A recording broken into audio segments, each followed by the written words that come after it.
रामकृष्ण हरी जय हिंद. श्री मानकेश्वर महादेव मंदिर या ठिकाणी दिनांक 6 एप्रिल पासून आमरण उपोषण चालू होणार आहे. आणि ते आमरण उपोषण कशासाठी, त्यातले महत्वाचे मुद्दे काय, आज मी या ठिकाणी सर्व जनतेला त्या ठिकाणी क्लिअर करणार आहे. पहिला मुद्दा, जो महादेव मंदिरातला जो पुजारी आहे तो संध्याकाळी मांसाहार करतो आणि सकाळी श्री महादेवाची पूजा करतो, तर हे कदापि चालणार नाही. त्यामुळे मंदिरातला पुजारी बदलण्यात यावा, हा पहिला मुद्दा.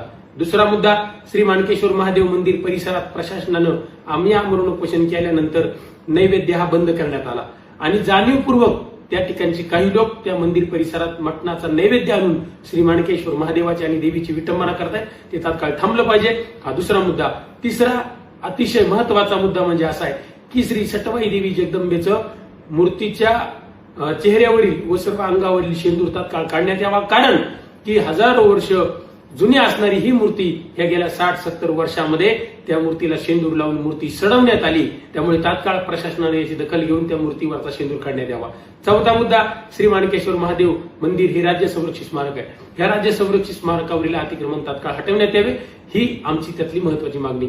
श्री मानकेश्वर महादेव मंदिर परिसरामध्ये जाणीवपूर्वक काही लोक मटणाचा नैवेद्य आणून श्री महादेवाची विटंबना अजूनही चालू आहे. जाणीवपूर्वक, कारण की फक्त पैशाने विकत मटण घेऊ शकत नाही, म्हणून त्या ठिकाणी फुकटचं मटण खाण्यासाठी हा चंग फक्त मांडलेला आहे. श्री सटवाई देवी जगदंबेचा जे आज पुजारी आहेत बबन गुरव, त्यांचे वडील त्या ठिकाणी असताना त्यांना त्या ठिकाणी देवीचा गाभाऱ्यात मटणाचा नैवेद्य येऊ दिला नाही, फक्त आणि फक्त खाण्यासाठी हे आज चाललेलं आहे. ते तात्काळ प्रशासनानं बंद करावं, हा एक महत्वाचा मुद्दा त्यातला आहे. दुसरा सर्वात महत्वाचा मुद्दा म्हणजे श्री सटवाई देवीच्या चेहऱ्यावर असणारा हा जो शेंदूर आहे, ह्या शेंदुरामुळे झालंय काय, तर आई जगदंबेची असणारी ही मूर्ती आता सध्या परिस्थितीमध्ये, ही जी मी तुम्हाला फोटो दाखवतो, या फोटोमध्ये जी देवीचा चेहरा दिसतोय हा संपूर्ण सडलेला आहे.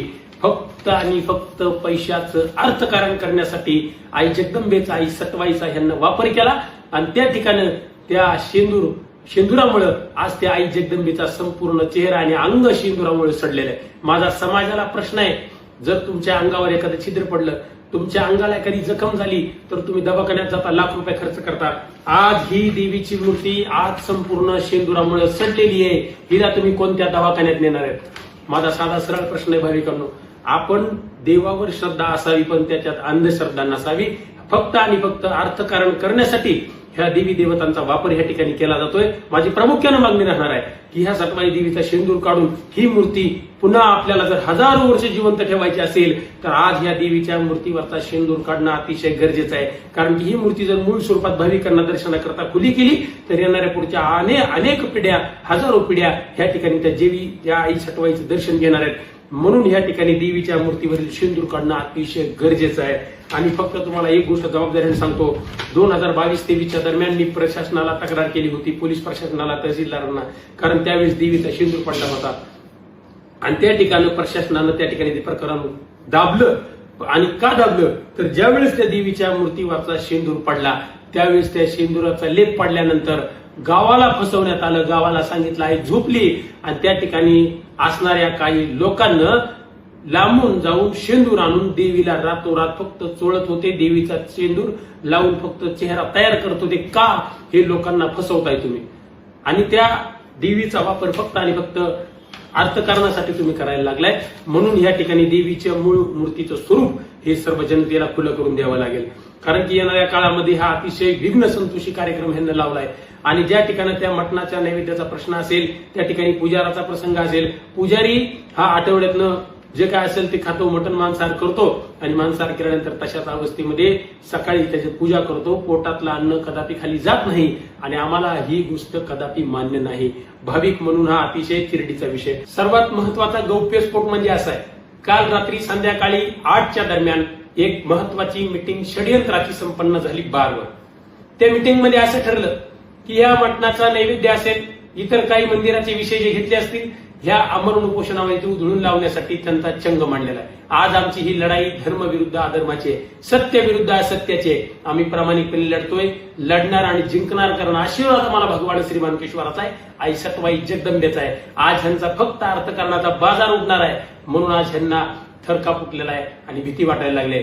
त्या मीटिंगमध्ये असं ठरलं, जे या ठिकाणी सहकार्य करेल त्यांनाच त्या ठिकाणी आपण संधी देऊ आणि त्या ठिकाणी त्यांचा उदो उदो करू. म्हणजे थोडक्यात पुन्हा यांचा वापर करून घ्यायचा आहे. मला एकच या ठिकाणी सांगायचं आहे, आपल्या काही त्यांच्या मिटिंगमध्ये असे काही मुद्दे होते की त्या मिटिंगमध्ये असं ठरलं, गावातले काही 4-5 मुलांची त्यांनी नावं घेतली.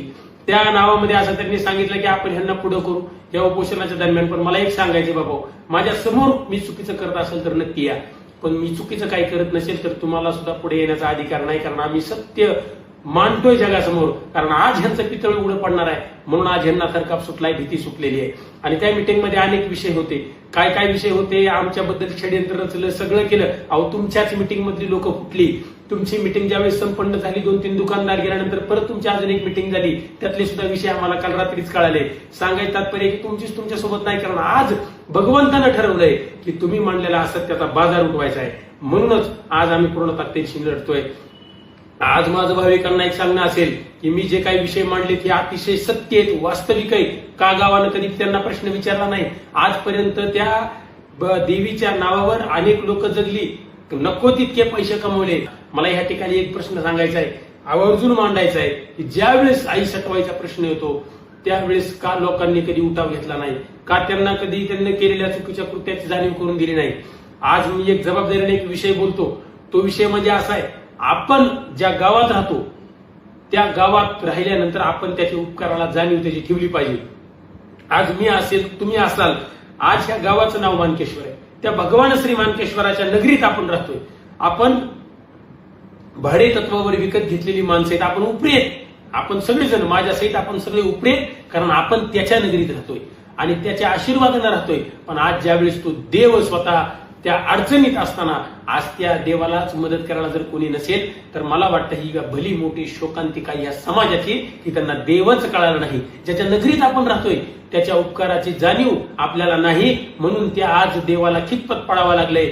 म्हणून मी सांगतोय, आपल्यावर आपलं जर आपण उपकाराला जाणीव ठेवत असू तर आज आपण त्या भगवंताचं अस्तित्व टिकवण्यासाठी लढलं पाहिजे, संघर्ष केला पाहिजे. आम्ही तो करतोय.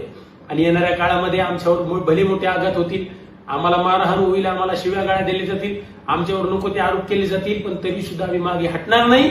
ज्या ठिकाणी भगवान श्री माणकेश्वराच्या अस्तित्वाचा प्रश्न असेल, आई सटवाई जगदंबेचा प्रश्न असेल, आम्ही त्या ठिकाणी उभं राहणार, न्याय मिळवणार, लढणार आणि जिंकणार सुद्धा. हेच मला या ठिकाणी सांगायचं आहे. रामकृष्ण हरी. जय हिंद, जय भारत.